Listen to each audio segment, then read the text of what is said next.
Good evening, TNT family. Welcome back to Yellow is the Code.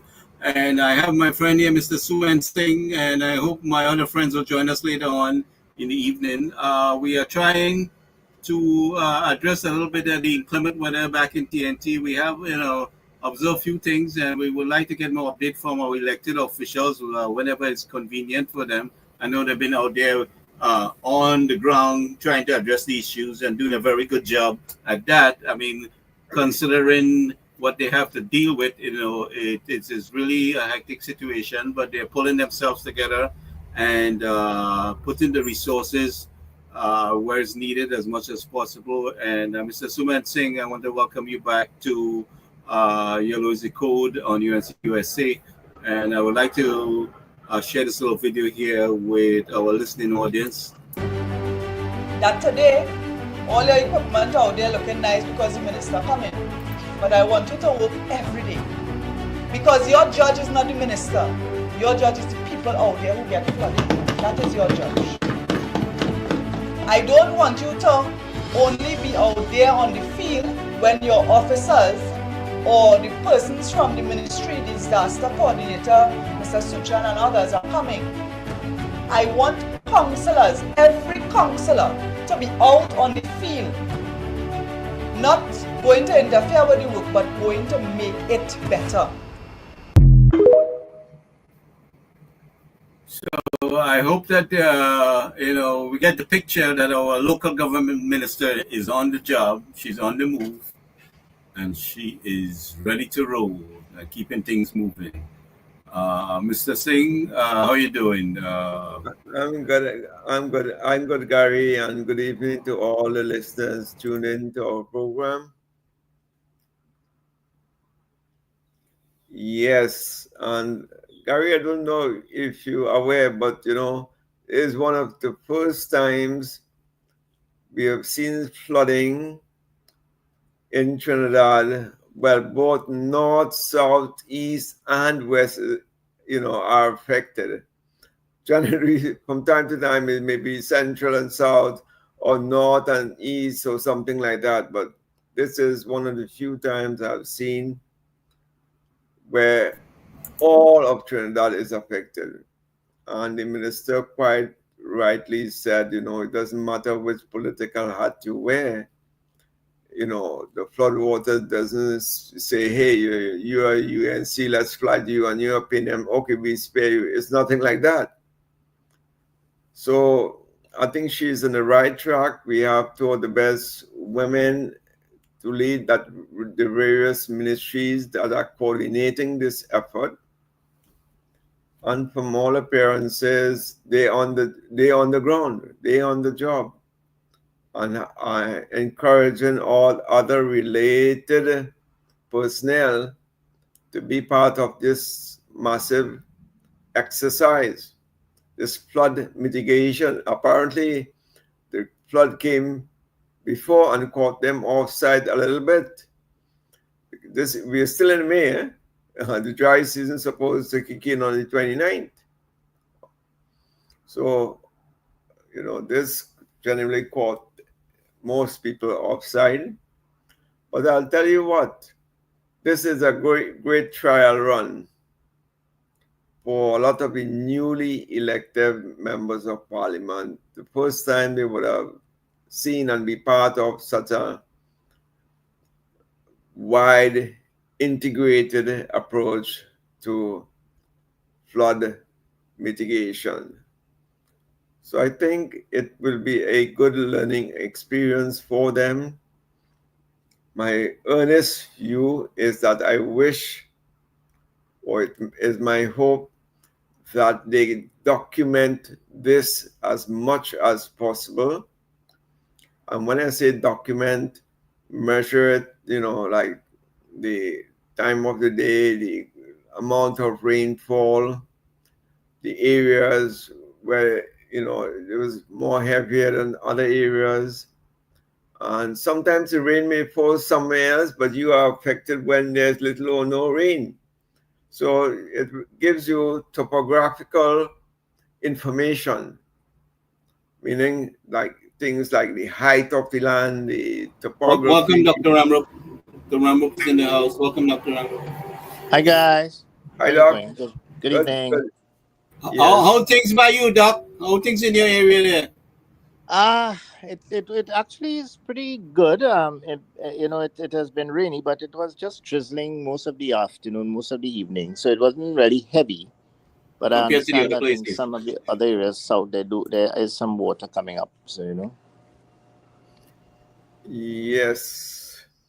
And that's good to know. Doc, I was just making the point. I said we have some important lessons we can learn from this downpour just for one day. I mean, literally one day, a 24-hour period. And it's for the first time in a long while I've been able to observe both all of Trinidad, north, south, east, and west are affected generally from time to time, or most times you see central and south, a part of the north, sometime and east, and that's it. But I think it's one of the few times you see all areas affected. And that says something. It shows one, total neglect in trying to put together any sort of flood mitigation prior to this.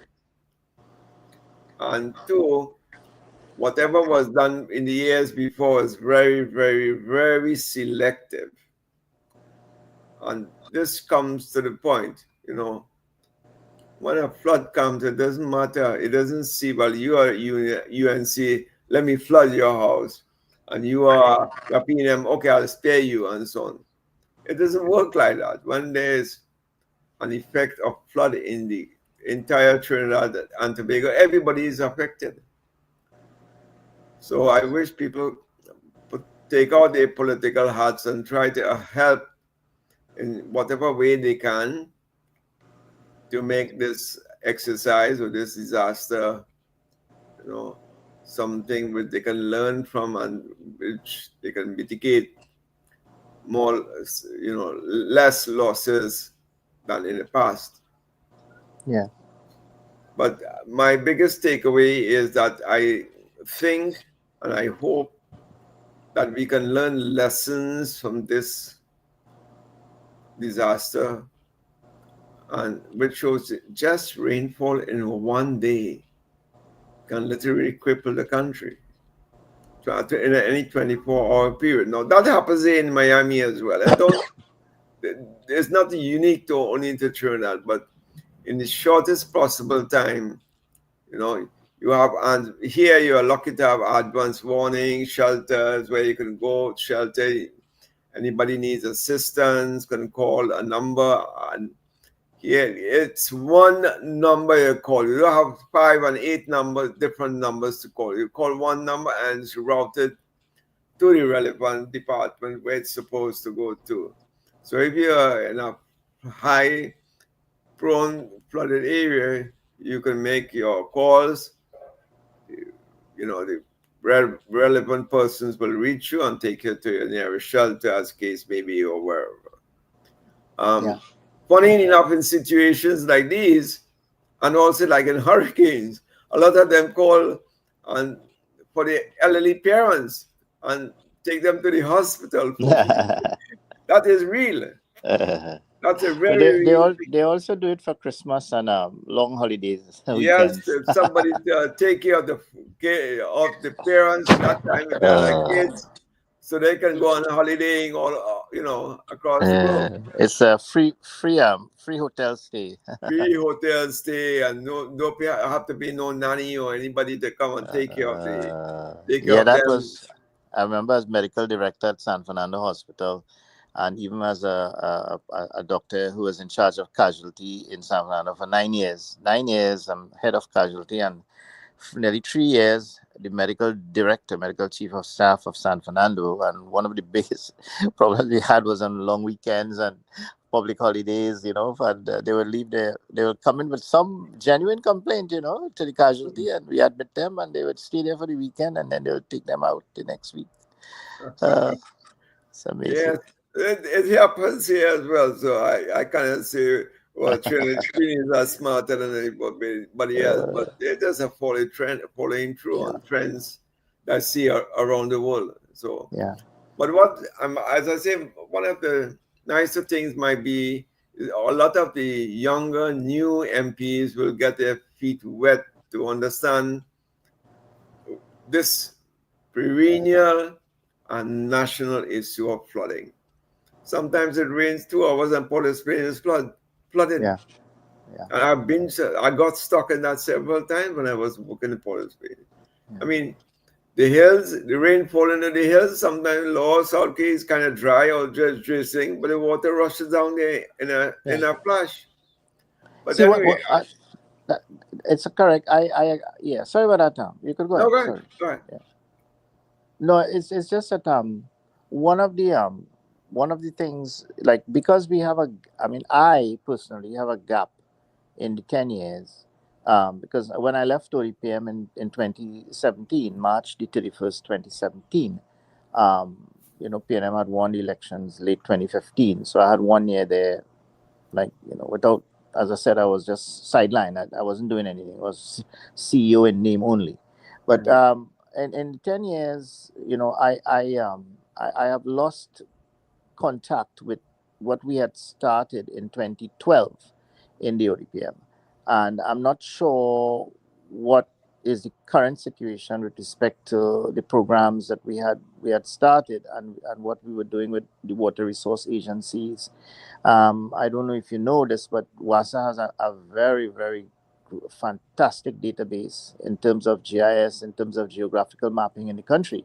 It's one of the best databases we have had, but they don't share it, which is one of the findings we had at a project that was done by the United Nations, UN OCHA, UNDP, where we had consultants from abroad that came in, and we met at the Cape Up Hotel for 3 days, and we analyzed. We brought in many stakeholders at the behest of the government, and we found that data were kept in silos, and we had good data at WASA, good data water resource agencies. We had a magnificent GIS system in ODPM at the time, and we were at the stage where funding was secured by the then UNC, the People's Partnership, for flooding in the Port of Spain area.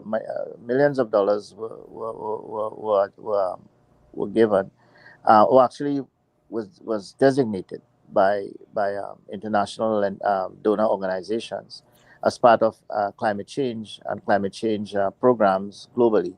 And we knew that there were programs that were supposed to go in Port of Spain and some of the areas like Diego Martin, and of course in the east, right, where we had quite a lot of landslides and flooding issues, and people had actually died.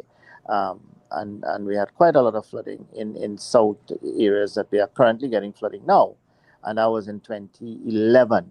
I remember when the People's Partnership won the election, we were actually going out. I know the Honorable Prime Minister actually put on her boots, and the first thing that they did was to visit flooded areas. That was probably the first thing that they ever did.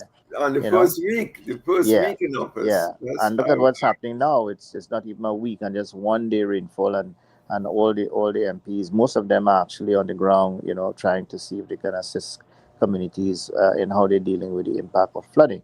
So the thing is that because I haven't been able to assess what has happened in the last 10 years. I'm not sure where those programs, or what was the current status of those programs. One of the things that I have observed is that the PNM government, their policy, I'm not sure who were their scientific advisors. And I mean, ODPM was supposed to be the organization that would have advised government on these issues when it comes to disaster management, disaster risk reduction, because ODPM is the national agency that works with CDEMA, and CDEMA is the Comprehensive Disaster Emergency Management Agency for CARICOM, where all member states pay every year a certain amount of money to be part to have CDEMA working.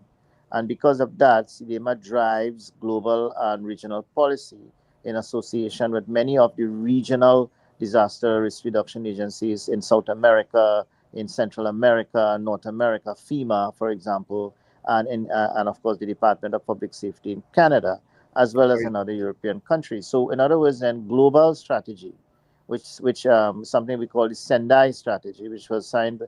We are also member states of the United Nations, and we agreed that we'll adopt the Sendai strategy. And the Sendai Japan strategy, right, takes us into at least 2030.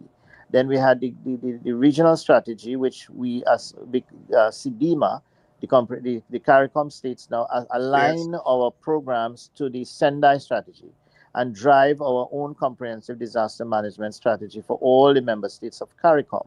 Trinidad and Tobago is a very key member in that because we participated in a lot of tabletop discussions, a lot of modeling, a lot of draft legislation for countries to adopt in their respective countries with respect to updated disaster risk reduction legislation. So we left the table in 2017, at least when I was there in 2016, and we left the table saying, well, look, these are some of the things that we hope will continue. One of the things I see the Honorable Minister Khadija mentioning in terms of communication, and it's yeah communication, and she mentioned that we must review the type of communication with respect to our burgesses, that is the communities that we are serving. And I must say that she has hit the nail on the head, because the point about it is that the social media and all of these things, a lot of money being spent on advertisements in papers and radio and television, and the reach is probably not good because we haven't seen the outputs. You see, one of the things that we obviously have to look at is communication, and I'm hoping that I can get some support from this team here in convincing the Honorable Minister of Homeland Security that the responsibility of Homeland Security, one of the responsibility is to upgrade the call center that we had started with Gary Griffith when he was minister. And when we left in 2017, we were very close to having one number, right? And you saw advertised today, for example, a list of almost 14 corporations: 211 in Tobago, 990, 999, and of course 511 for ODPM. Now, when you look at a person who is having to go through that list and find a number, that's one, and he has to choose 17 or 18 numbers, right? Somebody leaves Tobago and comes into Trinidad. Now and they go down to visit a relative in Barapore. They have to find the Barapore number, the Pinal Debe or the Siparia number, instead of just having 911. You see, so there are a lot of advantages. Clearly, that's why the world, in any country in the world that has developed, you will find that there is one call number. You don't have 15 numbers in case you're an emergency. People die, when they have to get access to 14 numbers and they don't know which one it is. Easy to memorize. A child with two parents might be down due to a home invasion. A little Yes. baby hiding could go and dial 911 on the iPad. These are things that we have evidence of. So we must convince in terms of communication. Communication is what is going to save us, and the minister is correct. So one of the first things that we have to do is we have to upgrade that. I mean, we are just 1.3, 1.4 million people, and we just need to have the best science in all, and it will save money going down the line. The other thing that was very important is that one of the things that we learned when we had the flooding, or if you remember, there was a big flooding in Diwali, when the CEO of the ODPM had to resign for saying that it wasn't a disaster, it was a Diwali night, remember? And there was a lot of rain, and people nearly lost their lives on that night. Severe flooding, right? And that is an example of the problem where you have all these numbers to call and not one number. And the problem with these numbers is that Diwali night, when most people are in a public holiday, a lot of those numbers that you will be calling in the corporation, these people are civil servants. They don't sit behind a phone and 24/7. They're lighting the diya, they have Christmas. They cannot answer that phone 2 o'clock in the morning. When most of the emergencies, you see, when you have rain now, the flood is not going to come right away with the rain. The flood is going to come down from the upper and middle courses of that river and come down. You Correct. understand? So it comes down a little later. You understand? So again, when you're there 2 o'clock in the morning and people are now impacted because the river, if anybody has experienced flooding, that is almost like an instantaneous gush of water that comes in. And it just reaches a certain level, and then all of a sudden you just see water. You don't know where it's coming from. Yes. So the thing about it is that I would really like the support of this team. If anybody has any influence, we need to let the Minister of Homeland Security right? At least now sit down and try to get that 911 system going. As I said, I'm willing to lend all my assistance in this regard because I was involved in that process, right? We talked about the NOC before, having that 24 situation awareness where civil servants are asleep. And one of the things that I mean, we must remember is that evidence based, right? Journals and studies that are done by experts all over the world, they give us the science. And if we adopt the science, we can save a lot of lives and money. And one of the things, guys, is that we don't work hard. Now, if you think about working hard is every year doing the same thing, Yes. right? Every year since I left ODPM in 2017, even before, the same problem. When there is a weather pattern and you look at the clouds and you see you're hearing the rain fall on your roofs, you get frightened, especially if you're living in areas that are prone to flooding. You can't sleep. It's stressful because you don't know when this flooding will occur. And that is the scare that people live in our country in this day and age. And in 2017, 2016, when I was there, flooding occurred 17, 18, every single year. And what I'm what I'm hoping is that we don't work hard, that we work smart. And it's not a problem that is unique to us in Trinidad and Tobago. It's a problem that all countries of the world, every single country that I know about, there's flooding issues, right? In the big countries in US, I mean, look at what happens when there's floods. You see what happened in South Carolina when the president visited. And I mean, listen, there were lives that were lost in a big country like the United States, right? There's Not floods in too not too Pakistan. recently, about what I think a year or two ago, the Van Yeah. Wyck here in New York, in Yes. where you get between the how to say the with the two beams, we had about more than 10 feet of water, Yeah, yeah. Listen, right in New York, Canada. I was in Canada recently, and there were massive flooding. Where the Don Valley, in that area, there flooding. I mean, you're talking about flooding that even entered the subway stations and crippled Yeah, we traffic. had that recently here too You know, in New York. yeah, So we all have to understand we're dealing with global warming conditions. You're going to get an excessive amount of rain, more than the usual that we used to. That is yes, why we have to dredge deeper and yes, wider. correct. And I mean, but you see what's happening on the ground here Yeah, is that I mean, most of the drains and the rivers were not clean with the basic cleaning, as we were speculating and we saw, right? So yes, as they get yes, out there, instead of doing additional work, they had to deal with the things should have been done already. So correct. all the big Yes. talk and the money spent between Faris and See, his this is team what there, 10, what is amazing. The policy that we had seen, Gary, is a change, 10 which, years of it's, incompetence. yeah, it's like when I looked at what was happening, and of course I wrote a lot. I mean, I don't know if you guys followed me, but I wrote articles on the papers. I wrote a lot of Facebook articles because that's all we could have done. Because nobody hired me as a consultant. Nobody even engaged me at all. They wouldn't hire me to do anything. So I was sitting down there for 10 years almost with all this knowledge, all the visits that we went to, all the programs that we started, and we didn't get so. And they changed the entire policy. What they did is that they actually moved all now. They moved all the management of disaster risk reduction to the corporations, right? They got all the numbers on each corporation, and that is good. I mean, the point about it is that you're not saying that that is not good. That is fantastic. But what I think that they neglected to do was to give the central command as well a similar support to coordinate. Coordination is extremely important. Now, the Honorable Minister of Local Government is going to be the coordinator, right, with Jerry David, who is the Director of Disaster Risk Reduction at the local government level. And of course, the programs that they have started, the exercise in terms of mitigation, both structural and non-structural, and cleaning all the drains with the heavy equipment, that is going to bring us to a stage where we're going to say, look, we over the next few months, we are getting rid of we are cleaning all the drainage that should have been cleaned, as you said, Gary, over the last 10 years. So over the last few years. Because the point about it, we don't know what they're doing. Every day you pass, sometimes you see the dredging, the cleaning, but we don't know what was happening because look at what happened today with one day of rain, as you say, Mr. Singh.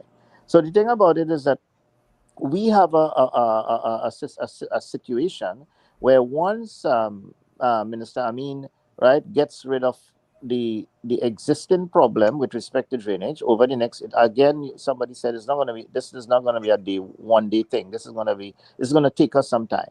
And once we reach that Within the level, next, I would say at least 3 months before she can really get some of that I thing in. think so. And what I'm hoping is, and this is what I'm praying that happens, and this is the responsibility, right? And I mentioned it somewhere in a post today. In fact, I did send the Honorable Minister of Homeland Security a text to that effect, where I'm suggesting that the role of the ODPM, which is the Central Government Disaster Risk Reduction Authority, well, I wouldn't say authority, but agency or division, right, is to now, I mean, you have this You situation notice, today. you notice we have seen all the PM here at this point. It's This is what what they should, if I was the CEO, then no, right? What would have happened from the time the Met Office gave this indication that we're gonna get flooding, right? And Yeah.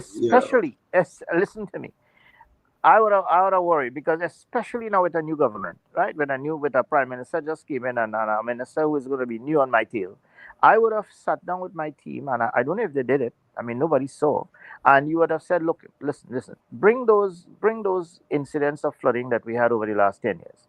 Let me see. GIS, we are paying the GIS department. Come to my table. Let me see. Show me a map every year of every single incident for flooding in Trinidad and Tobago, because that's your responsibility. I want to see it, right? Let me see. Throw it up on a map. Now, when I went in 2011, they had those maps. When I left in 2017, they had those maps. So from 2017 to 2025, I suggest that they will have those maps, because there is a department of GIS there, which is supposed to be mapping all the incidents of flooding in Trinidad and Tobago. So in other words, then I am positive that those maps are there. Now, anybody who looks at maps, and anybody who has a little understanding that if you put a little pencil, and you put a little pencil on all the areas of Trinidad where there's flooding, you will see a pattern. You must see a pattern of where those little pencil marks going to overlap, or where they're going to be more dense. Isn't that so? I mean, even a child could do that, and it'll come up with a picture, right? Once you get that picture, right, that is a scientific. Once you overlay a map on that, you can actually say, my God, if we have one day rain, these are the areas that you're going to have flooding. Because over the last 5 years, this is what used to happen. And on the basis of that, you can then advise the local government corporations, because they're not going to have that. The Penal DB, the Siparia, all these corporations they are busy out in the fires every day. They are there trying to get the bridges sorted out, a complaint here and there. They don't have access to that GIS mapping. That's a central responsibility. That's a government. That is intelligence. That is science. That is where the 26 persons hired by ODPM, they are all scientists in different areas, and they are the ones who now supposed to sit down with the climate change people, with the water resource agencies, with the ambulance service, with the data from WASA, and they are supposed to flesh up those maps, and they're going to say, advise government that this is the areas where you're going to get the greatest impact. So instead of saying, have heavy equipment going down there now to clean the drains while the flooding is going on, they would have said, you know what? If we have to prioritize your resources, I would like to send you in these 10 areas, right? Rather than have now the equipment there packed up and say, okay, you know what? Look, we have to deploy those equipment up. I think Minister, said up to midnight, people were clearing some of the drains in some areas, just to reduce the impact of flooding. So it is working hard. Yeah, So they if woke you overnight. They woke That's what overnight. I'm saying. So if you are causing people to work so hard, and you are supposed to have the data that drives a focused and clear picture of where your floods are going to be most probably. It's all about statistics, obviously.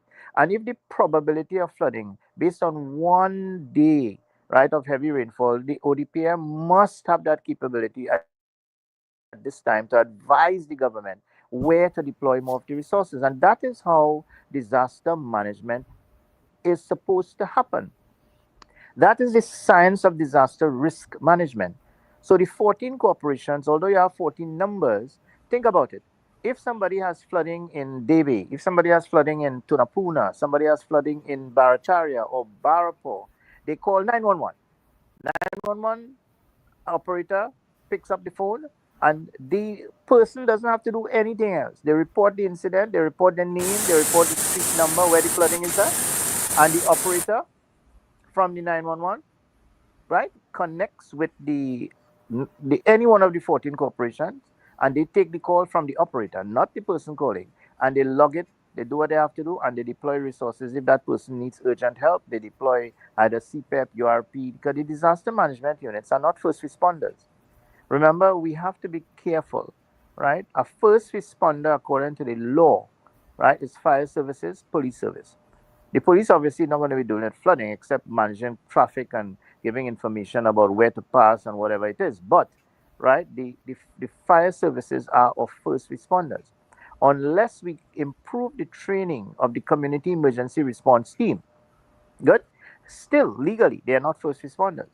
And that is why it's very important. If somebody is in danger, you have an area or a scene that has to be safe or declared safe before civilians or politicians or first other agencies like TN Tech and all of these people could go in. Remember, this scene has to be declared safe. When it is a certain level, then fire services can do that. But when it is plenty, then is where the military will come in. And deployment of the military now falls under another line minister, right? Of course. So now that they have divided the ministry, there is even more need to have coordination so that focused deployment of resources can occur in a timely manner for more efficient and effective response. More lives can be saved if your coordination is better. So although the Ministry of Local Government has a coordination section in the Ministry of Local Government, what you have in central coordination, you not only bring to the table, right, the corporation's resources, you bring to the table the ability to coordinate over 24 other emergency functions that are required, right, to assist in reducing the impact to a person impacted by a particular disaster. You understand? So thus the need for that central organization, right? And therefore, I think that the Ministry of Homeland Security has a very important responsibility in the sense that ODPM falls under him.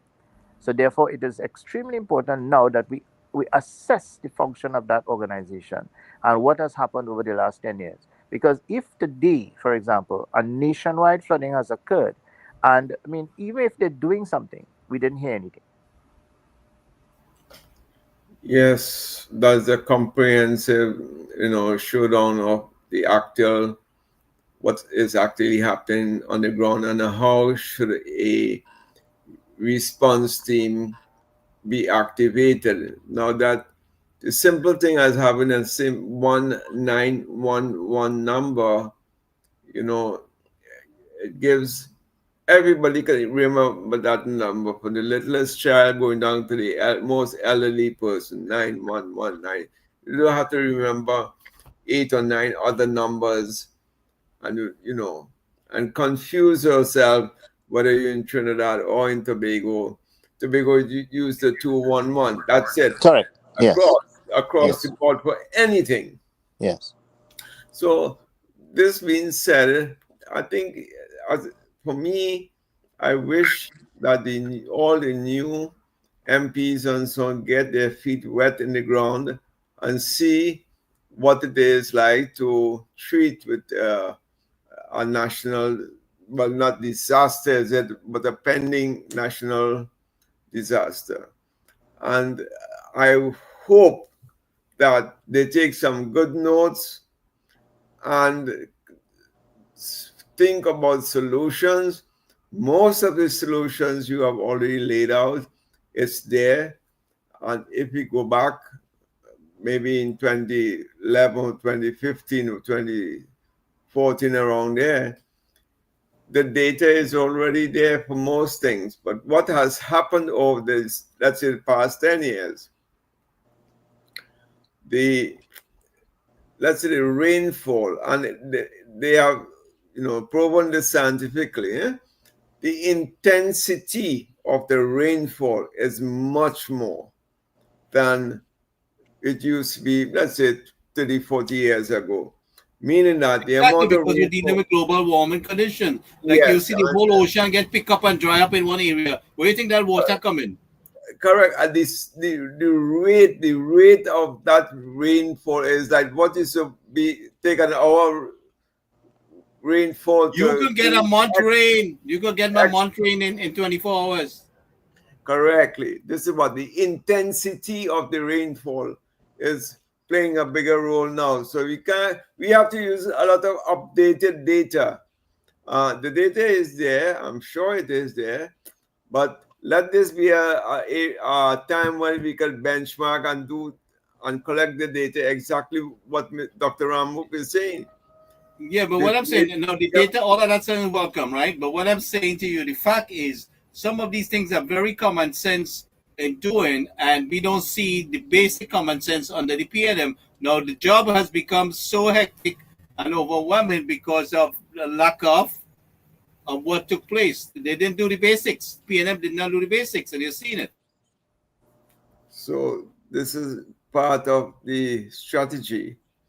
Once Yeah. you So collect it, it's a, yeah. sorry. Yeah. I think once you collect the data, you Yeah. can see where the next problem is going to arise Right. before it happens. So you want Right. to be in a position to predict, and you predict this using various models.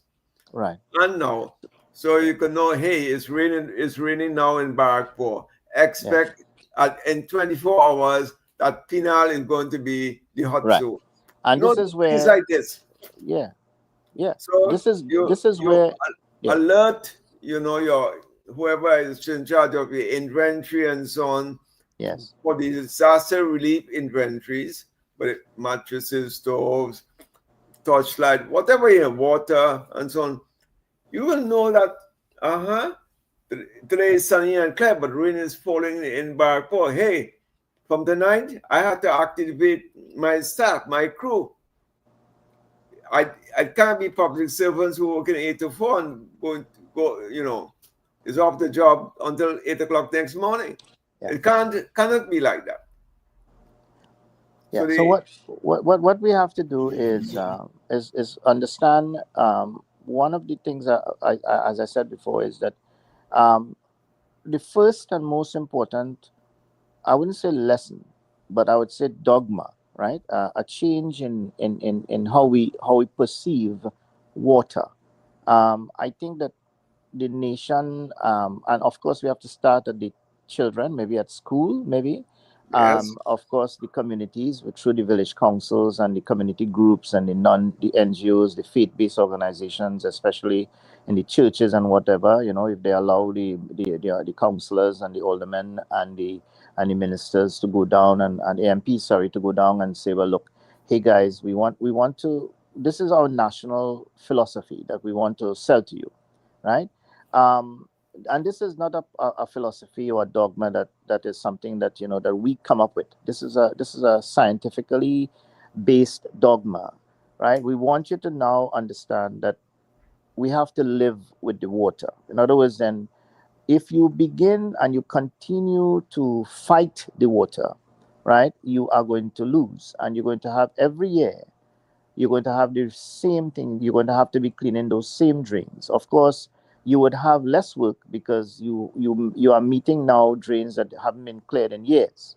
I mean, I'm seeing the Facebook images, I'm seeing the social media pictures now more, and I'm seeing some of the water courses that have been, not been cleaned at all for years, and of course certain areas, for whatever reason. I don't want to say political, but for whatever reasons. And once Minister Amin and her team clears all of those, now we'll reach a stage where we could better analyze what is supposed to be the level, the base, as you said, Mr. Singh, about benchmarking. You're gonna have a measure that we can say, okay, this is it now. We have identified X amount of drainage that needs to be cleared. We have cleared 60% of X, which means that over the next 6 months to the end of the year, we will clear the other 40% of X. And once we have done that, then maybe next year, when we plan for the next rainy season in 2026, in January of that year, we would have a better measure, right, or a platform from which we can say, okay, guys, We met this in 2025. This is what we met, right? We had we had we had we had 20 incidents of flooding in 2025. This 20 incidents of flooding cost the country, all of us taxpayers, $600 million, right? In all costs, opportunity costs included, right? But in 2026, we anticipate that we will have 50% less in incidents because we are able now to put in certain mitigate certain structural and non-structural measures, and this is where we're going to take it, so that when we sit on a platform in 2030, we can say, "Hey guys, we have reduced the incidence of flooding in areas that we can definitely do so, and we have reduced it by almost 50%." And this is not jokey, this is facts. This is what happened. And how we can say that is because the communities will smile and they will say, "You know what? I have seen the work, I have seen the drainage and whatever." And this is basically, but you know what is the problem?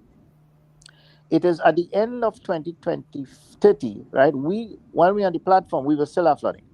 Now, this is the science. This is what we have to understand, right? We will still have flooding, and the reason being is what you just mentioned, right? Is that in 1990s and 2000s to 25, when we were looking at policy on disaster risk reduction, the rain and the climate was not as the climate now. We have global changes, but we also have other problems, right? It's not just about climate change where you have the water. Consider rain today. It was a drizzle in my area. In other areas, it was as though somebody took a bucket of water and just drop it down there. When you drop water suddenly, it doesn't have time to soak in, It just runs and it finds the easiest channel to run. So that is one element that we are saying. And that is something that sometimes we have no control of. So that you might have that in an area where you don't have flooding, and you never had flooding in 5 years. And just by the way the cloud happened to pass in that certain day and time, right, you will just have a bucket of water thrown. And because there's the easiest way for that water to find itself out is not in a drain, because at that point, maybe not all the drains are good enough because you never had flooding, you're not cleaning that, you're focusing on another area, and water will enter the road and you will have street flooding, and then people will complain, "Oh my God, we have flooding. It went into our homes, it went into our businesses." So what I'm saying, and I want you all to listen very carefully to me, you will have a certain degree of flooding based on that. Now, the next type of the flooding that we have to look at, which is something we have more control of lower down, right, is the other one where you have excessive water, surface water. Now, it's not the same as high intensity rainfall. Hear this now. If you have rain falling in a lot of land, good rain falling, ordinary rain, no big kind of heavy intensity rain, just ordinary rain, right? And that rain is falling. And right now, the town and country regulation is 33% of that one lot of land has to have a roof. You can't cover more than 33%. So when that rain falls on that roofing and it comes down, it falls into your drain and it runs off into your surface water drains and it goes. Now remember, the natural water courses, if we had nobody living in Trinidad and Tobago, right, in the 1400s and the 1200s and rainfall, right, water will run and it will find the easiest channel out. It will cut the drains, which will eventually become rivers, and they go to the sea. But that is not so in 2025. In 2025, what we have now is development. We have new development. We have more asphalt. We have people actually have garages for business. They have homes that are more than 33% of the roof. The whole lot of land sometimes is covered by galvanized.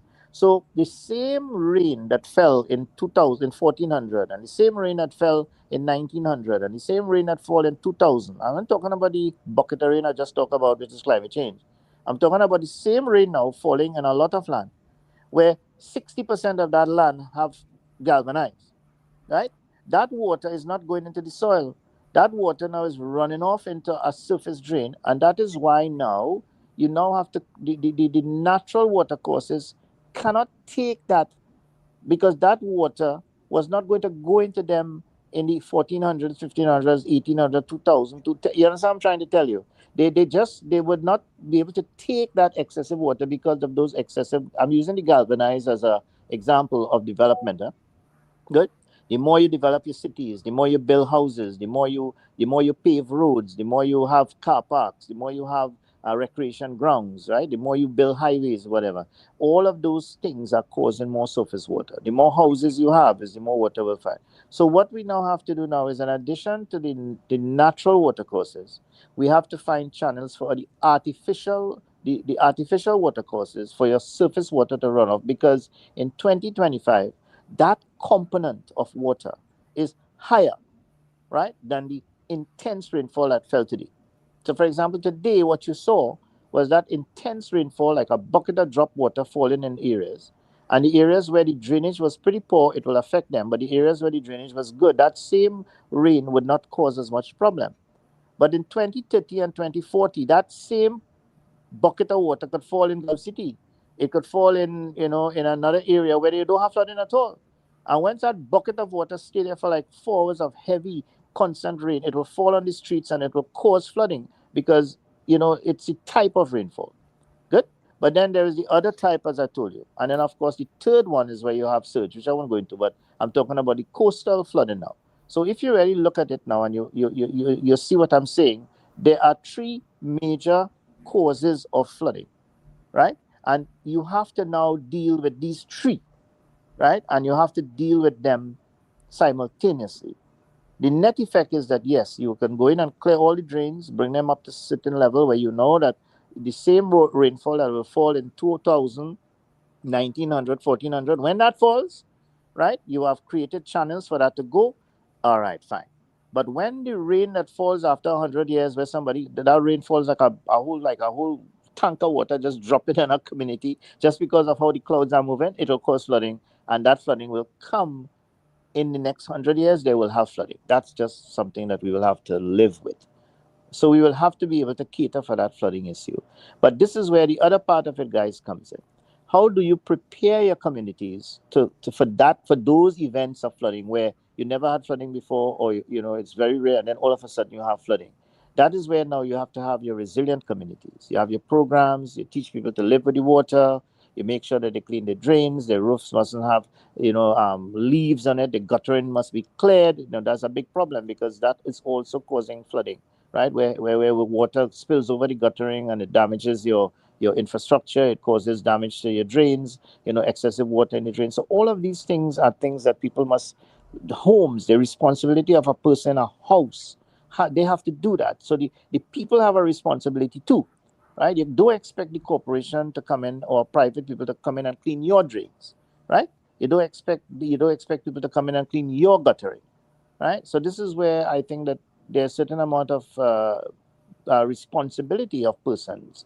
And then when you see somebody, building a home and they put the gravel, and then the gravel goes into a water course and it blocks the water course. I mean, all of those things have to be prevented. There are laws. There's public nuisance in the district public health system. You can report a public nuisance, and if somebody, for example, puts gravel in the middle of the road, that has to be illegal. In other words, and those are things that we can't have that happening, if you know what I mean. Yeah.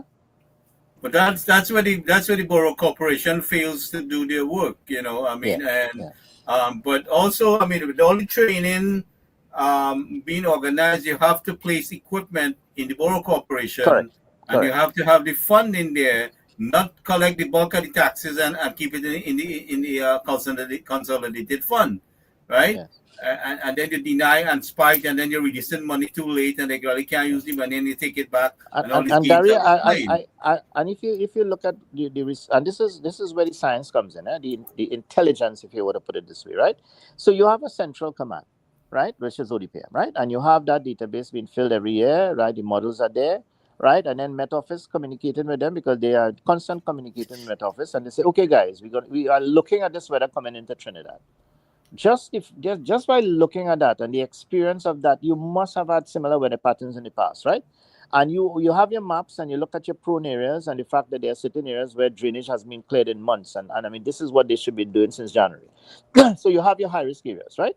So your scientists now, today, that is this weekend on Friday, should already have had a probability map, right, and advised the Minister of Local Government via the Minister of Homeland Security and said, listen, out of the whole Trinidad and Tobago, right, the probability of flooding in these areas are going to be high. So even if that corporation does not have the backhoes and the excavators and whatever, right, there are 13 other corporations, right? And if this is where you scale up your response, so that if, for example, in one corporation you don't have the resources because it was underfunded or for some reason, then in you can move by God, you can move resources from a corporation that would not have flooding because the probability of that is less, and move them to the areas, right, where they have, and preposition them so they can do some of the stuff. So this is where the science and the central oversight and the 24-hour situation awareness allows more focused deployment of resources, because you don't have to have 14 excavators in 14 corporations. I'm just saying you could have more, but you don't have to have 14, right, to deal with what happened this week. If you look at what happened over the last 2 days, it's happened in about 5 or 6 areas, and you have 14 corporations.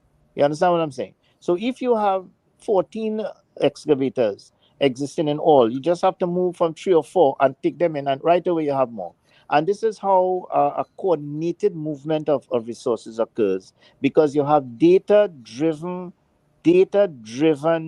direction and recommendations coming in from a central GIS system, right? And there are GIS databases in Trinidad and Tobago that are pretty good. National Security has one. They work very closely with ODPM. The WASA has a very, very good system, the Water Resource Agency, so that if you begin to have coordination across these ministries and they begin to share data, we can, listen, we're not dunce people in Trinidad. We have very, very bright people, right? They can begin to develop the models and the maps that gives us a very, very good idea of what probability is, where those areas are going to have flooding. It's not rocket science. And once you do that, then the Minister of local government, rural and local government, they can deploy resources from other corporations that are not going to be using their resources over the weekend. You see?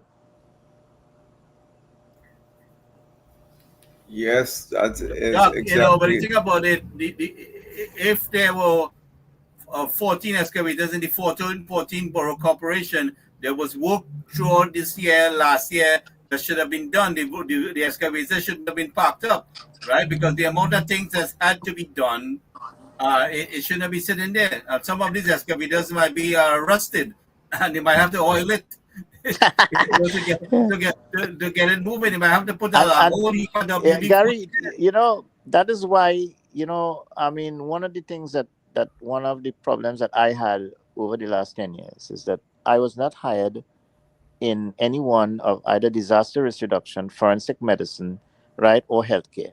I went to many interviews, right? And every They one of wouldn't those want a man corporations, like you. They wouldn't want every any kind of listen, every efficiency. what I'm saying is that what you're talking about there, right? Every one of those corporations had a CEO, right? And a chief executive officer is a person who has been hired to manage the day-to-day operations of that. Am I correct? Yes. Yep. And when you are talking about equipment, just now you talk about rundown equipment and a certain amount of management of resources, right? You are talking about a simple a CEO. That is one of his responsibilities in whoever his line manager is I maintenance of remember the a assets. couple years ago, Seema Ramsaran, right? Counselor Mm, up in that's I think Salmon Lavaton Corporation, if I'm not making a mistake. yeah, I can't remember which one it was. She's up there by Bamboo.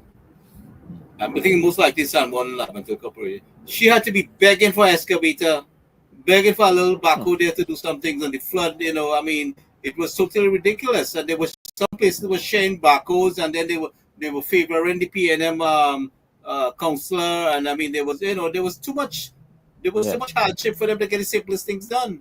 yes, And seeing the kind of money that we were spending, and you don't see it,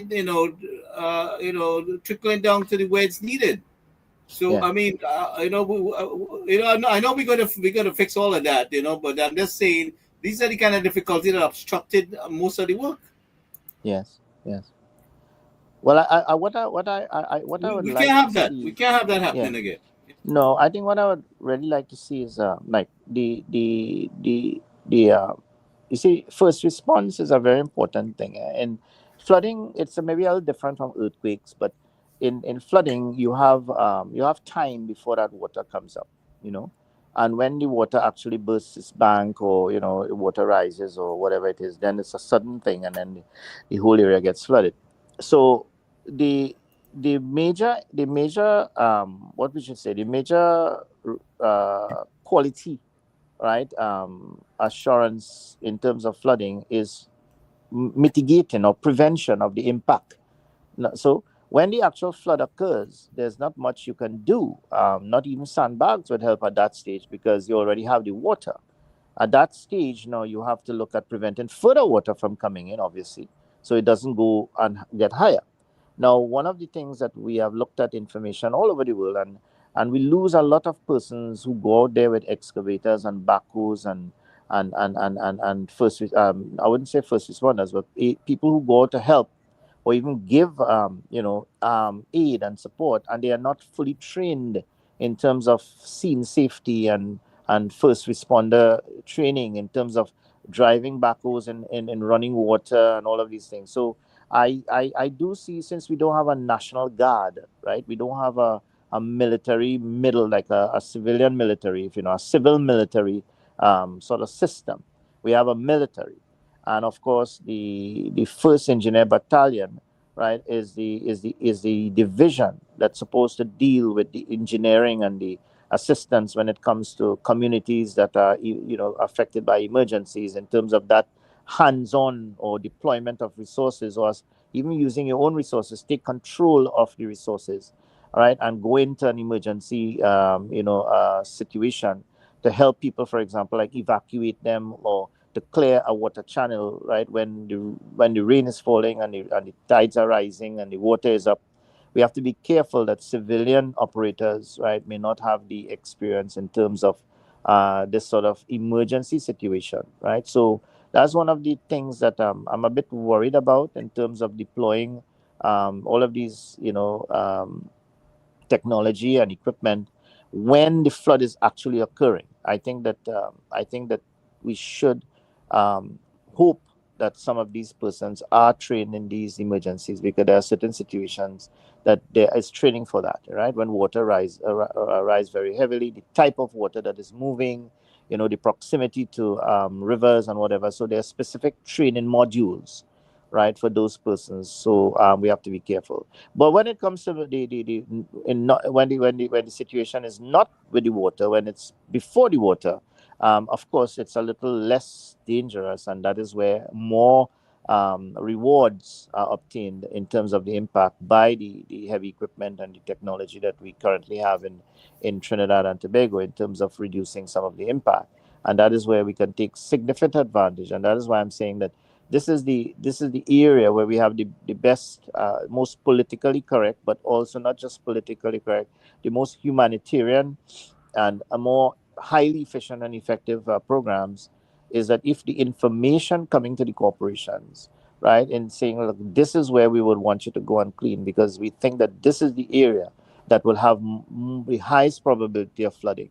It will not just save lives, but it will also reduce the impact of the flooding. It will save the government and people of Trinidad and Tobago a lot of money, right, and a lot of hassle, because basically you might be able to evacuate those communities before, or you might be able to drop sand and let them do the sandbags before, right, because the water might come, but it mightn't be as much water, because you already have the heavy equipment cleaning the drains and the water courses and things that are going to be bringing in the water right from higher up. You understand what I'm saying?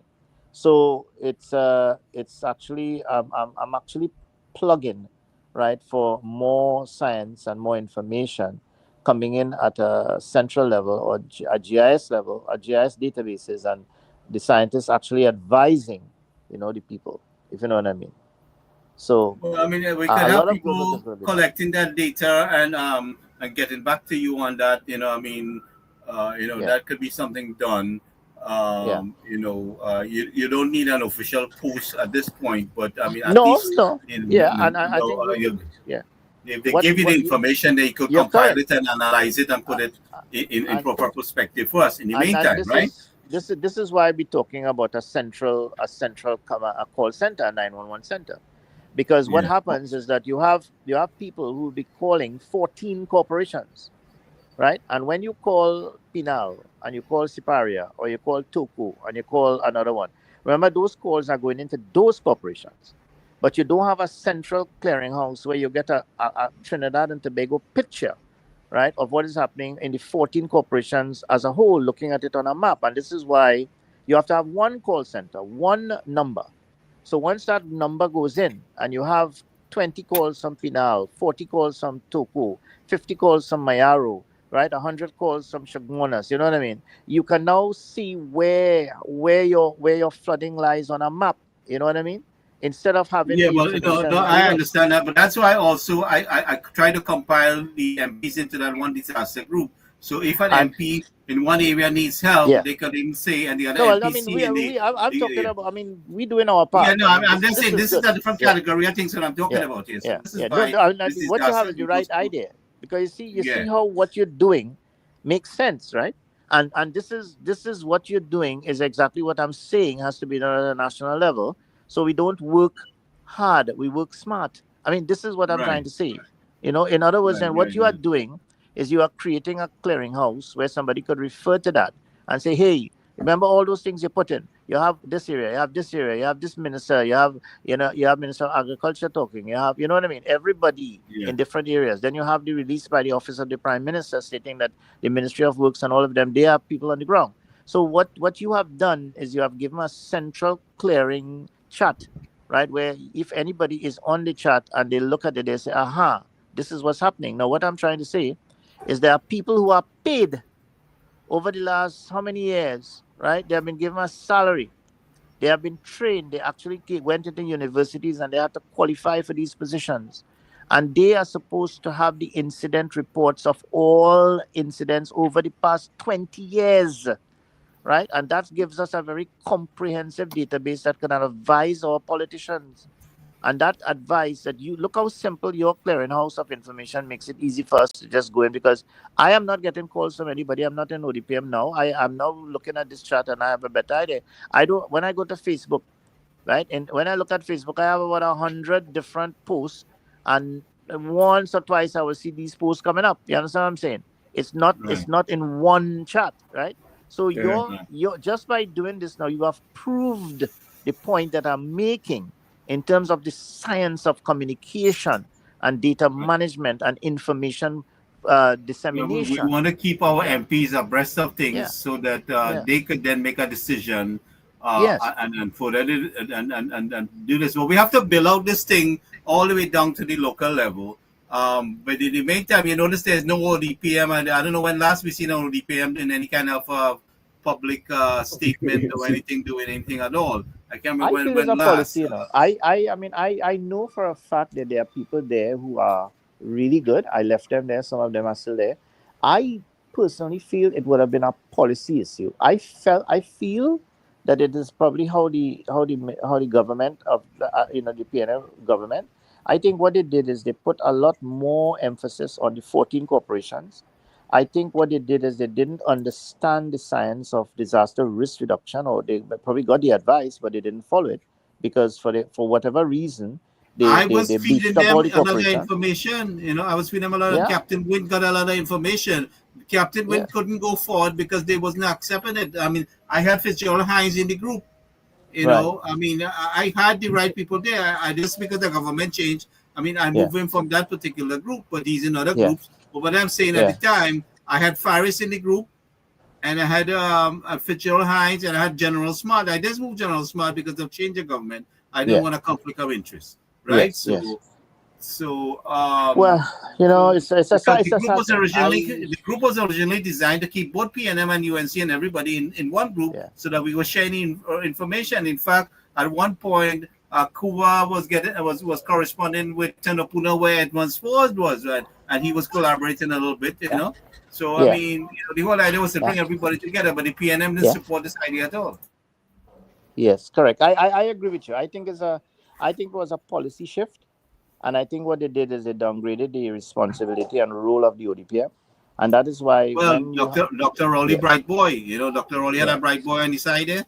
yeah, So I feel that is what happened, and that is why now we have lost the advantage. You know what we call in business the value added, right? Of having that oversight and that supervision and coordination. Because I mean that is, I think that is why we're in the mess that we're in now, because you now have ministers going to clean these corporations areas, and it is actually things that were being done in 2017 when I'm there, and look, we now have to go back and do They these things fail to do again. the basic maintenance, so we have to do that instead of Yeah, dealing with the bigger yeah. problem. Yeah, and that is the sad thing about it. We have to go back now and as you say, almost go back to baseline. I mean, and I am so annoyed at the fact that we achieved so much, then, and look at what it, I mean, when I see all these, ministers have to go back now, and flooding is a nightmare, and it's going to, the problem is that it's going to get better, but it's always going to be there. And I mean, if every time the rain falls, the country and the ministers and everybody now starts to get worried, and they have to go out the road and they have to get the equipment going and they have to clean drains and whatever, it's going to be frustrating. And when the science, the science was there, and the science was probably just not deployed for whatever reason. I don't know if it's political or what. Look, they came It's and mash up frustrating. every good thing. They came and mash up every good thing because there was so much hatred and malice towards Every, the every, UNC, and you could see the illiteracy in it, right? But anyway, we are here now. We are here now, and we're gonna yeah, fix it right.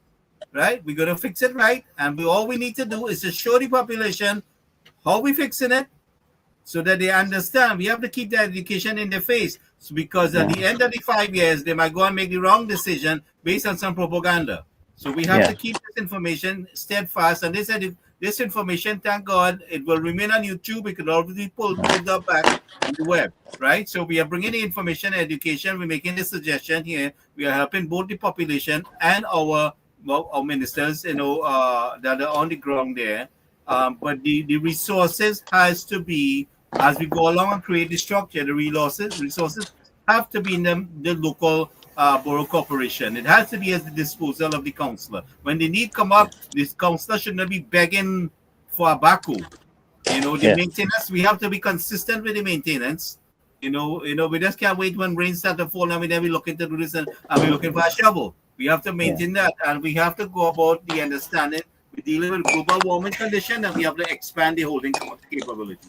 Yeah, well, I agree with you fully. I believe in capacity and the ability to manipulate capacity to the benefit of the communities and the burgesses. I see it in all the big cities. Sometimes when there's massive flooding in Ontario or even the city Toronto, the excavate the machines and the equipment are brought in from other provinces, right? It Mm. happens in the US states as well. When one state had a problem, I remember a lot of trucks brought in water and ice and all that sort of thing, for New York at the time from other states.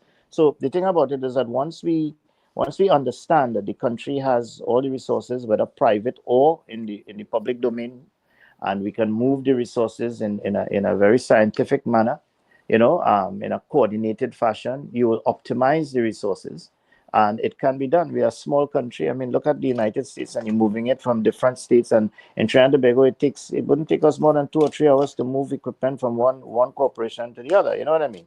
So I think all of that is I'm seeing positive. I mean, the program and the exercise that Minister Amin is talking about obviously speaks to that, right? The ability to optimize the resources, in a coordinated fashion. Even if it's done right now in local government, that's fine. And I mean, as I said, I think the fact that we have good leaders now who are focused on this major issue, is going to be good. I mean, I can't. I'm feeling optimistic, and I'm actually today. I mean, I felt good when I saw all your posts, coming up, and I said, aha, hey, you know what? We are addressing this. It's not just talk. This is good. Mr. Singh, you want to jump in there for a minute? Yes, well, I just like to concur what both of you have said, and I think this is a good first step in a new direction for the ruling party to take note of it and try to put things in place in a more structured and organized way. And so that at least anytime there's flooding, let's say there are 2 or 3 more floods for this year, at the end of it all, you have a good database with more up-to-date information so that next year you know exactly what is the process and what are the policies you're going to implement from early on. Because a lot of these things have to be, let's face it, it has to be done in January, February, March time frame. You can't wait for May or April and May to start cleaning simple things, you know. Also, there needs to be an education drive. It should start in the primary schools so that you begin to teach the little ones again all these things that can, make it better, and what are the things that can make it worse, and things like garbage and water runoff and all this. And they have to be sensitized to it so that they will know themselves. So it's an education process along with a scientific process that will drive solutions, better decision-making solutions, so that you can see a lessening of this flooding every year. So, and you need to, measure these things every year. So you want to eliminate 20% flooding next year, another 30% the following year, and like that. You have to be benchmarking this thing in a scientific way. So at the end of the 40, you can say, yes, we have eliminated flooding in these areas. 60% flooding has been eliminated thus far in the island. And you could identify the areas. So you have real data, real solutions, and you could identify the locations where you have eliminated it.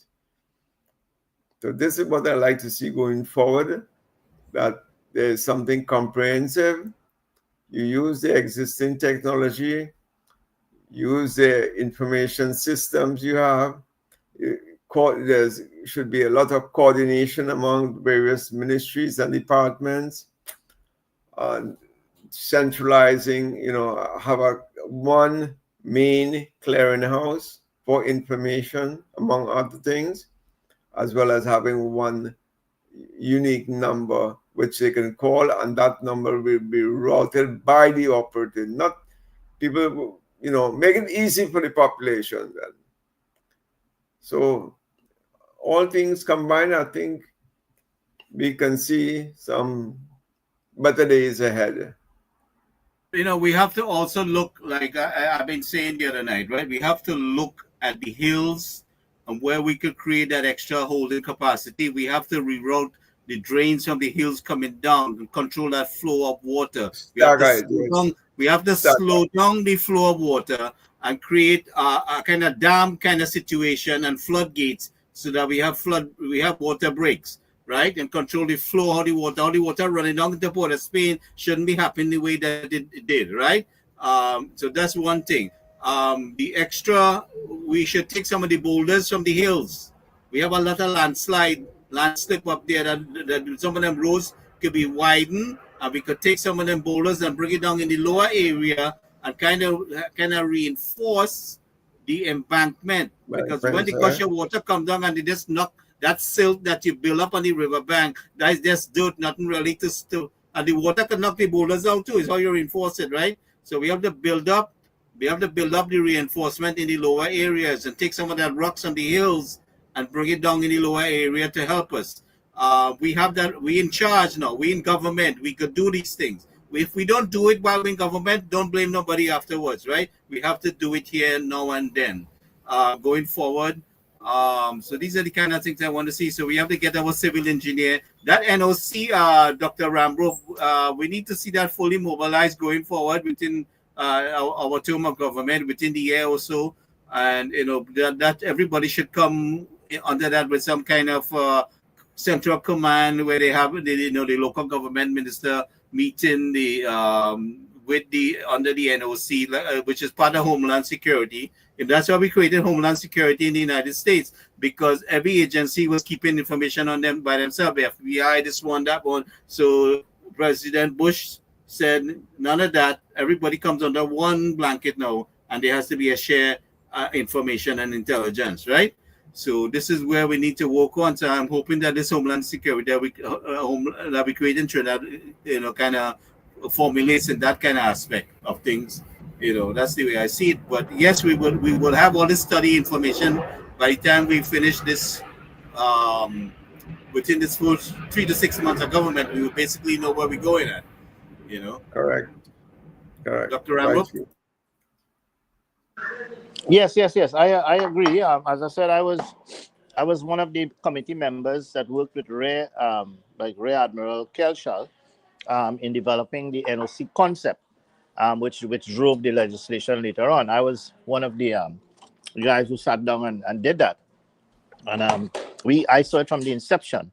So the role and function of the NOC, which evolved later on, right? I mean, it was a bit different from what we had conceptualized, but it worked. And I would love to. I've asked the Honorable Minister to meet with him, hopefully this week, sometime, so we could sit down and ask him if he want to get any advice. I would be happy to lend my perspective. Your post or anything like your message? He did. Okay, said good. He will try and call me back, but I guess he's been busy. So yeah, he has a lot. Yeah, but he did respond, as a matter of fact, and he has been very responsive. So I'm hoping that somewhere, once he has some time off his busy schedule, we could probably meet and I could bring him up to date on what we had done initially. I am not sure. I know that I sent him the information from you directly, so he has that on in his possession too. Right. So good that that communication is taking place. I'm happy to hear that. He did communicate with me via the WhatsApp and indicated to me that he would try and engage with me as soon as he can. And therefore, I'm looking forward to that, because one of the things is that as soon as because remember last week, I remember they moved the prisons. I think it was supposed he had met with the division of prison. Yes. And they moved it to justice, so that at least he has one less responsibility now. But what happens is that because of the division of the ministries, it actually becomes, I don't understand. So the responsibility of managing the prison is under justice? Yes. Yeah. Okay. Because I think they're focusing more on the sort of recidivism, the rehabilitation, all the more important. That kind of stuff, yeah. But when it comes to the management of the law enforcement part of things, I still we have to be concerned about that part. But right. Well, I guess I don't know. I think it's a decision. I don't think it might be the entire thing. It might be some part of it. Yeah. Well, in any case, the operation, the need for the NOC now becomes even more important, because we need to have that sort of 24-hour situation awareness with all the key representatives of national security. That whole sphere of all the different divisions coming together at the technical level. That is at the level of watching what is going on, reporting back to the seniors, so that decision makings could be done, and again, the National Security Council can be advised in a timely manner. The chair of the NSC, of course, as you know, is the Honorable Prime Minister. So in a sense, the ability to have that sort of information 24/7, whether it's a simple thing like a malaria or a disease that comes up in the port, to a more complex situation that is evolving, that is a covert presentation, if you know what I mean, that is happening slowly. Well, we need all the W's. We need all the W's answered, and they should have the answers. Right. Yes. So once you have that, and these are technical officers that are going to be looking overnight, every day, every 24/7, and then once they identify something, they go up the chain, and then we deploy resources in a very strategic manner, and that will fall under the responsibility of the Homeland Security in terms of having that 24-hour situational awareness. One of the things that you mentioned, and I think is very important as well in terms of information, is that you have to have a very comprehensive incident reporting system. right? And that's the only way that you can know where your incidents are. Take, for example, flooding.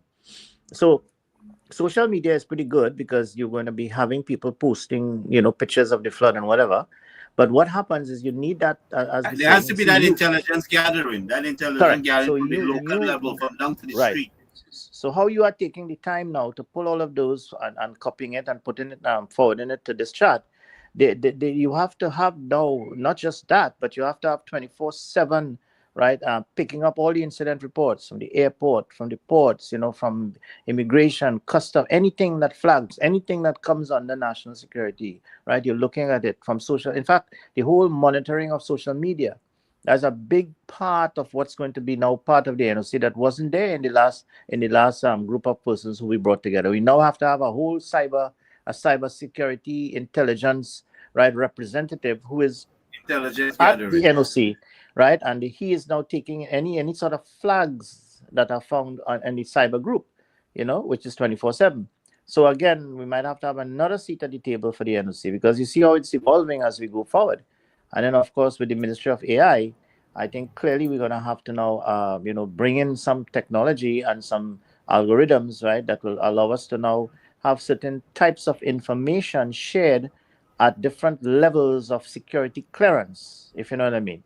So, although you might be getting information coming in at a certain level of the NOC, another level of intelligence or information will come to the higher level with higher levels of clearance. So, from when we had set it up, there are certain things that might have to be adapted and changed now that we are 10 years, maybe 15 years later. You know what I mean? 15 years later and about 45 years behind in time. In everything else that in preparation. So 3 times the amount, or maybe two. You know what I mean? But yes, though. So let's hope that you get that opportunity. And most likely you will. I mean, I definitely know that. To get those things laid out. So we have to continue building the structure. Yeah, yeah. Well, Mr. I'm Singh. hoping that something exists because I know that the PNM had said that the NOC exists. So the point is, I'm not sure. I mean, what sort of Exists to what stage? I don't know what they're What was calling it. looted I and mean, I'm not destroyed? sure. Yeah, I'm not sure what is the actual The what status exactly it on it. looks like. Yeah. What is the? I'm not saying look like. Sorry. What is the operations like? What is the system that they have? Because they said um, that there is an NOC. I mean, they probably have some systems that they have I think we lost Dr. Rambo. There may be some I internet. think so, yeah. But I think we covered all the bases, I think, right now, now, and Gary. how is that? Yeah, we lost you a little bit there, Dr. Ramo. Your internet's kind of faded away. You might have to repeat what you just said. Right. Yeah. Sorry about that.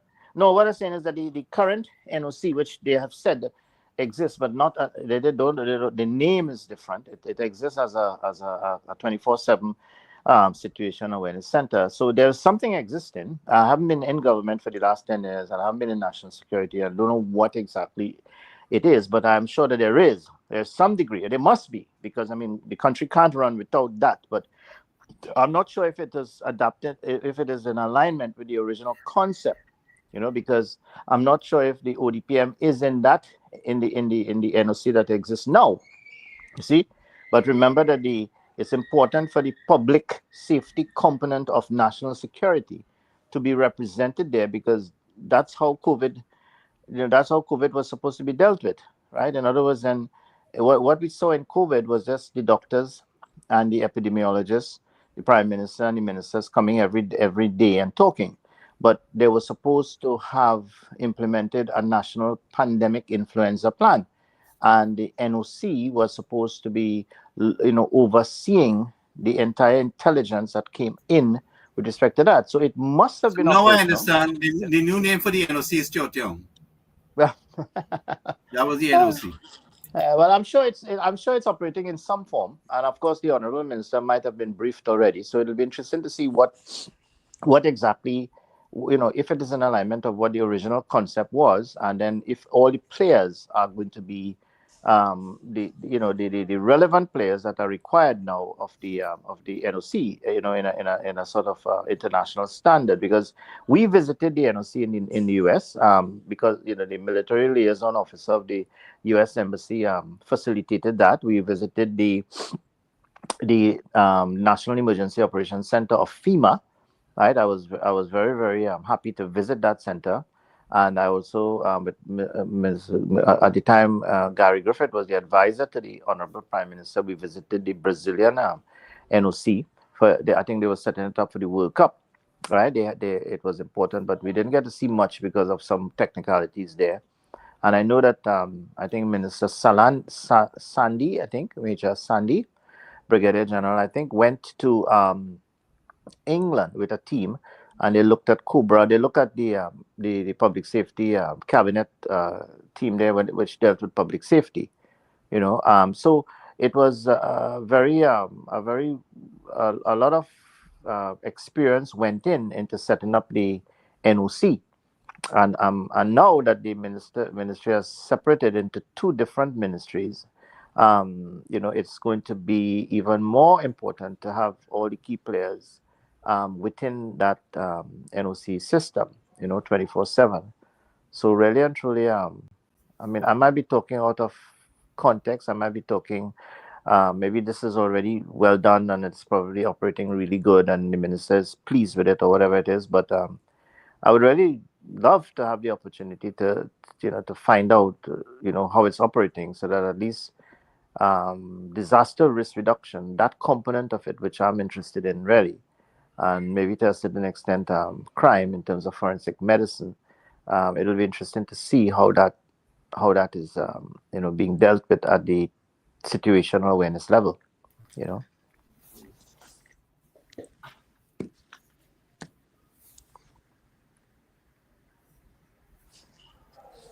Mr. Singh, you have anything to add? Nothing more to add. I think we have dealt with the topic quite comprehensively, and I'm sure those who are looking on and listening will have definitely gained a lot of insights into how best to tackle this problem going forward. I think issues still remain of having competent people, personnel, HR, that is at the operational level. If there is any that we don't know of as yet, but we have to man these things with the adequate and competent staff to going forward, because it can't be the same old again, putting square pegs in round hole, and then we're going to get the same results if we do that. So it has to be a new approach, a new scientific approach, and most of it has already been laid, as Dr. Ramu indicated. It's just a matter of updating it and selling this thing to the wider community, especially the ministers, the coordinators, and so on, and informing the school population as well, so that everybody is sensitized enough and be part of the process to, save this thing from happening again in their own communities as well. So I think it was quite comprehensive today. And as a matter of following through, let the interministerial team do what they're doing, but also consider what we discussed here today. Some things are quite simple to do, and you could do it at short notice and resurrect the things which will add greater benefits going forward. So with that, I think we're well set. Thank you, Dr. Ramroop, and we will catch up tomorrow night. If there's anything to add, so thank you everyone for joining us. And with that, we'll say good night, and we will see what happens tomorrow, and then we will discuss it tomorrow night. Okay, guys, take care. Thanks very much. Good. Have a good one. Yeah. Toronto hit $1.4 million, while Vancouver topped $1. The median annual income in these cities hovers around $100,000. The math simply doesn't work anymore. And who's buying these properties? Foreign investors purchased tens of thousands of Canadian homes in recent years, with many left empty as pure investment vehicles.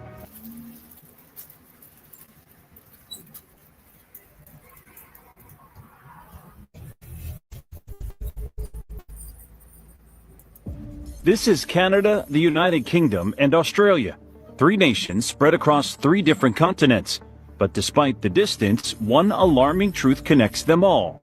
They are collapsing in exactly the same way. And now, the symptoms are impossible to ignore.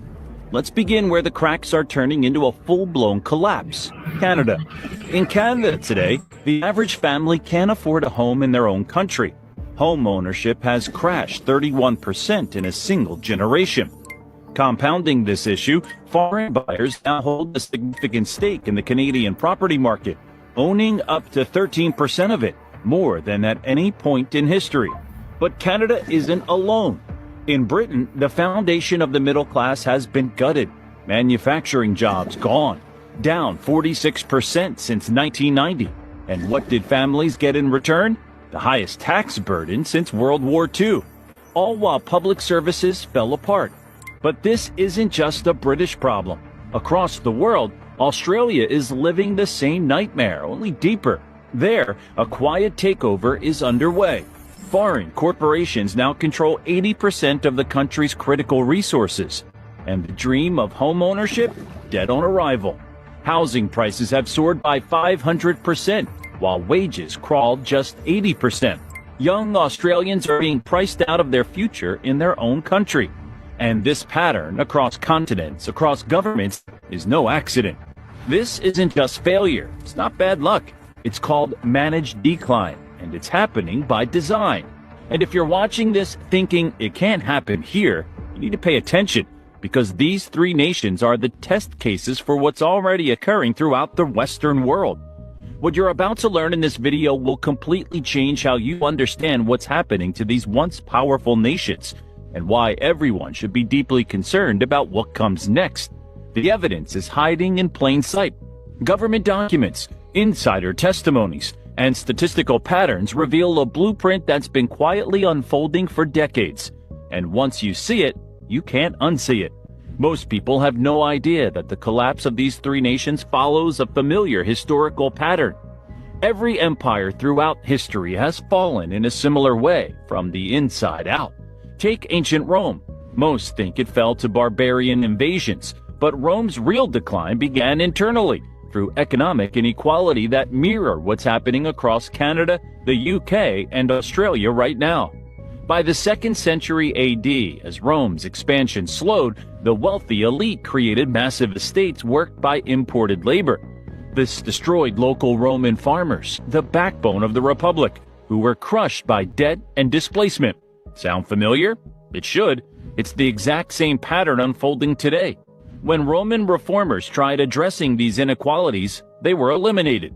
The elites chose to get rid of reformers rather than give up their power. A key point to remember as we look at what's happening in these modern nations. Just as Rome faced demographic collapse in its final years, these 3 nations are experiencing unprecedented population shifts. Despite Canada importing over 480,000 migrants in 2024 alone, its fertility rate has plummeted to just 1.48 children per woman, far below the replacement level. The UK's fertility rate has crashed to 1.44, while Australia's sits at 1.5. These countries aren't growing naturally. They're being artificially repopulated while their middle classes vanish, exactly as Rome's did before its fall. Managed decline might sound like boring corporate jargon, but it represents one of the most dangerous concepts in modern governance. Originally a business term for companies beyond saving, it evolved into a strategy where maintaining appearances takes priority over actual solutions. This isn't conspiracy theory, it's documented policy. The concept emerged during the 1980s in Britain when Margaret Thatcher's government advised that struggling industrial cities should be left to manage decline, controlling the collapse rather than preventing it. But what's truly shocking? This localized strategy has now been scaled up to the national level across Canada, the UK, and Australia. And the evidence isn't hidden. It's being announced openly. Don't believe it? Just look at the official messaging coming out of these governments. Their infamous "you'll own nothing and be happy" rhetoric wasn't just a meme. It's becoming the reality for millions. In Australia, government reports warn of a generation of forever renters as home ownership slips out of reach for younger Australians. In Canada, nearly a third of people under 40 now say they expect to rent for life, according to recent surveys. And in the UK, a 2025 policy paper declared that the era of mass homeownership is over, signaling a long-term shift away from traditional property ownership. If this is your first time hearing about managed decline, prepare for a rude awakening, because once you understand how it works, you'll start seeing it everywhere. And nowhere is it more obvious than what's happening to Canada right now. Canada presents itself as a progressive, independent nation. The reality? It's being transformed back into a resource colony before our very eyes. Here's the playbook being implemented with frightening precision. First, domestic production gets strangled. Since 2009, business investment per worker in Canada has fallen by 20%, according to Statistics Canada, part of a broader trend tied to weaker market competition. Meanwhile, productivity has stagnated. Canada also recorded only 1.1% growth in real GDP per capita between 2014 and 2024, making it the second worst performer among 38 high-income countries. Second, the market gets flooded with new consumers. Canada now has the highest population growth in the G7, with 98% coming from immigration. This creates artificial GDP growth on paper while masking collapsing living standards. Meanwhile, the housing market has detached completely from economic reality. The average Toronto home now costs 11 times the median household income, more than double what financial experts consider remotely sustainable. Young Canadians aren't just unable to buy homes, they're spending up to 60% of their income on rent alone. The numbers are staggering. In March 2025, the average home price in Toronto hit $1.4 million, while Vancouver topped $1.7 million. Meanwhile, the median annual income in these cities hovers around $100,000. Math simply doesn't work anymore. And who's buying these properties? Foreign. Rohan still crying. Jolene John in charge. Flooding will be mitigated. Our country has ministers and government and people and a prime minister who care, who will take care of us bit by bit. So bless. And PNM, boy, they will get a cocktail for the next 15 years.